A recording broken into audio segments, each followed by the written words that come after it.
में ऐसे अड़सा लेहनी हम के दिलवा में ऐसे अड़सा लेहनी हमसे पत्थरिया गुर्दा नाराज हो गई। आज तो एकदम जौहर लागत तारू हो। आओ चाट के मोड़ जा। अरे साला हरामी बोले साला दोगला। आज रे तो हमरा घर के हाथ न लगैलस ते काहे लगैली हस? का उखड़बो आवा फरिया लो। ए भैया जाना छोड़। ए तू क्या हुआ? हमरे तरफ से बढ़ो ना ढोकरा तरफ से बढ़ो ना तो ये मरवावे आई बढ़ो। हमार गर्लफ्रेंड बोल रहा है कि धीरे धीरे से मेरी जिंदगी में आना। हम इतना धीरे धीरे गेली कि हमरा जैते जैते और दूगो बच्चे हो गई के भाई। सर पागल है का रे? दुनिया का ही कुछ चाटल साथ ढोड़ी चाटत है। एक बात बता, अपने ढोड़िया सीढ़ा उड़ा चोली रही का?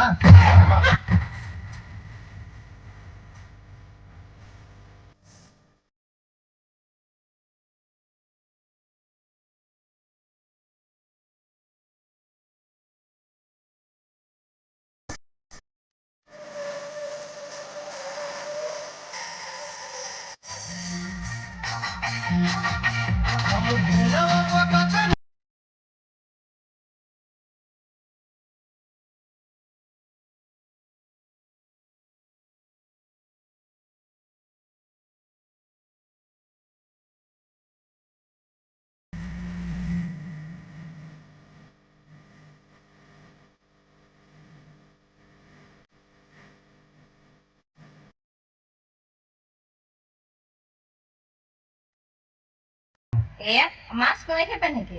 अरे सुना ना एगो बात कहे के बा। का कहे के बा? पूरा गांव मोहल्ला बिना मास्क के निकलते नहीं थे। आ इनका तो कुछ बुझाई के ना बा। का कहत रह? कह। मैं तुमसे प्यार करता हूँ। झूठ, बिल्कुल झूठ। शर्म आती है मुझे अपने आप पर कि मैंने तुम जैसे दोगले आदमी से प्यार किया। ये तो वक्त ही बताएगा कि तुमने क्या प्यार किया और हमने क्या प्यार किया। झूठ, तुमने कभी प्यार किया ही नहीं। तुमने सिर्फ मुझे धोखा दिया है। मैंने प्यार नहीं किया। मैंने तो फिर ये बंदूक मेरे हाथों में किसने थमा दी? मेरे ही प्यार ने। इतनी नफरत मेरे अंदर किसने भर दी? मेरे ही प्यार ने। वतन, मुल्क, देश, बाबूजी, घर, मां, क्या नहीं खोया मैंने अपने इस प्यार की खातिर। इस प्यार ने तो मेरी सारी जिंदगी बदल कर रख दी। और तुम कहती हो मैंने प्यार नहीं किया। जब दिल ही टूट गया जी कर क्या करेंगे।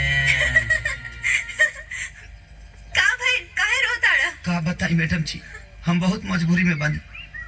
हम जाना तनी के जन्म में रहुआ हमरा किस्मत में नहीं, लेकिन अगला जन्म में रहुआ नाम के रेखा अपना हाथ में खिंचवा के आए।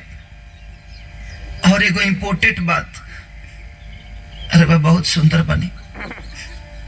हमरो से सुंदर लड़का रहुआ मिल जाए, एगो अच्छा लड़का देख के बियाह कर ले। और त्रिभुवना ठीक नहीं खेरवा खाती वो भैंसा लौटबा। का भाई काहे दुखी होता नहीं मैडम जी? हमके पता बा कि रउआ हमरा से प्यार करे लागल बानी। अरे ना ऐसन बात नहीं है। तो जे भी बाड़ा जैसन भी बाड़ा, ना जाने का है तोरा साथे बात करे में हमरा बहुत अच्छा लागत रहे।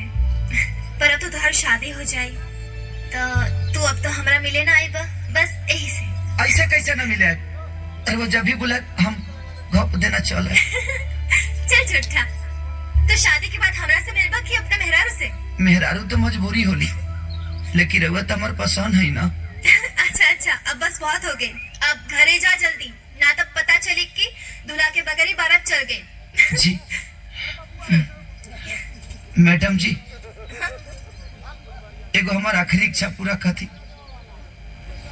तनी हग दीना। का? हाँ, हाँ हीरो हीरोइन फिल्मिया में अलग होकर से पहले हगे लालो ना, और सही रहो हक दीना। अच्छा हक चाहिए। ऐसे बोलो ना हक करी